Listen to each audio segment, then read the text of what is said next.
कुछ लोग जो हैं वो सोचते हैं कि जो स्टॉपेज किया हमने, जो रुक गए हम, वो सही मायने में गलत था, वो गलत था। हाँ, नहीं रुकना चाहिए। युद्ध अंतिम उपाय होता है शांति का। अगर हम चाहते हैं कि युद्ध ना हो तो युद्ध के लिए तैयार रहना पड़ता है। लोग पी जाते समंदर खारा ना होता तो। अगर युद्ध इतना ही खराब था तो बांसुरी बजाने वाले कृष्ण कन्हैया कभी महाभारत होने नहीं देते। कुछ होते हैं यहाँ पे युद्ध रहना, हर भगवान को देखिएगा शांति के प्रतीक हैं, लेकिन सबके पास अपना हथियार है। करुणा से भरे हमारे बजरंग बली, लेकिन गदा साथ में रखते हैं, करुणा से भरे हुए, क्या नहीं मांगने पे देते हैं यहाँ पे। कृष्ण भगवान हमेशा कौरों से तो ऐसे बात करने गए थे 5 गांव मांगने, जैसे कोई बहुत एक याचक है, साधारण याचक, सुदर्शन चक्र लेके। तो युद्ध के लिए तैयार ये राष्ट्रपिता हमारे गांधी जी थे जो नॉन वायलेंस के प्रतीक थे, तो फिर वो भी तो है ना। गांधी जी नॉन वायलेंस के पुजारी थे। उस समय देश आज़ाद नहीं था, संगठन को लंबे समय तक बचा के रखने के लिए एक जरूरी था, क्योंकि अंग्रेजों के पास हथियार इतने ज़्यादा थे कि संगठन बनाने में टाइम लगता है। अगर हम एक गर्म दल बनाते थे 10 साल में, वो 10 दिन में ख़त्म करके रख देते थे।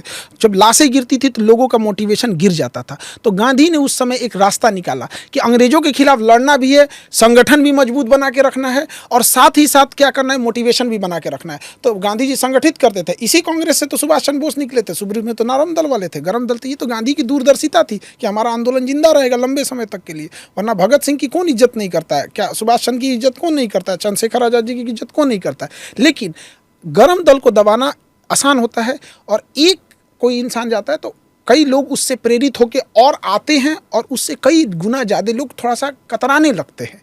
तो गांधी को रास्ता था। और दूसरा ये था कि अंग्रेजों को मारना था। तो जब कोई मरीज बीमार होता है तो उसे टैबलेट भी दिया जाता है, इंजेक्शन भी दिया जाता है। तो भगत सिंह इंजेक्शन थे, गांधी जी टैबलेट थे। दोनों नोट पे तो गांधी जी का ही फेस आता है ना।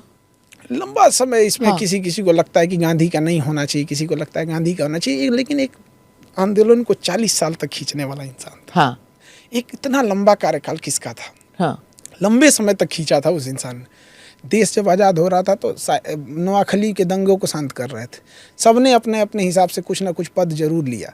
यहाँ तक तो इस बात का हो गया कि सरदार पटेल को गृह मंत्री, प्रधानमंत्री मिलना चाहिए। हाँ। आपको क्या लगता है कि बनना चाहिए था प्रधानमंत्री? एंटरिम सरकार में देखिए, प्रधानमंत्री जो सरकार चला रहे होते हैं उन्हें पता होता है कि गृह मंत्री इक्विवेलेंट टू प्रधानमंत्री है। गृह मंत्रालय के पास सारा होम चीज की पावर रहती है वहाँ पर। इलेक्शन होता है इंडिया में 1951 में, और सरदार पटेल जी की आकस्मिक मृत्यु होती है 1950 में। तो फिर कैसे बना सकते हैं? जब आप कोई इंसान इलेक्शन से पहले ही मर जाते हैं। तो अब कुछ लोग का कहना है कि नहीं, जो एंट्रीम गवर्नमेंट थी 3 साल की ना, तो उसमें क्या कर लेते? लॉर्ड माउंटबेटन बैठा हुआ था, आपका सेनापति नहीं था, आप प्रधानमंत्री बन के ही क्या कर लेते? जब सेनापति आपके जनरल बूचर था सेनापति, 1948 की लड़ाई में क्या हुआ? जनरल बूचर ने सेना ही नहीं भेजा, तो क्या कर लेते? तो बस ये है कि हम किसी को पसंद करते हैं, उसके अंध में हम किसी को गाली दे देंगे।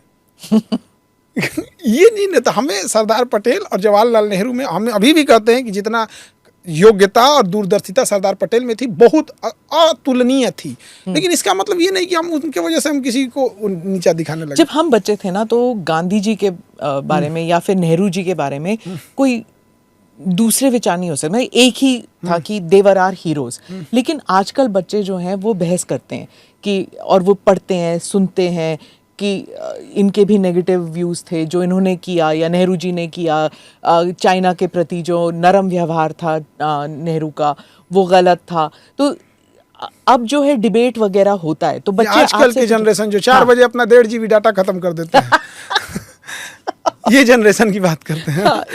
जो हफ्ते में कोई काम नहीं करते फिर भी संडे को आराम देखते रहते हैं। हाँ, संडे को भी आराम करते हैं। मतलब हफ्ते में कोई काम नहीं करना है, संडे को भी आराम करना है, रेस्ट डे। ये जनरेशन जो आज अपने मुखिया के खिलाफ आवाज नहीं उठाता, आज का जनरेशन, इसके सामने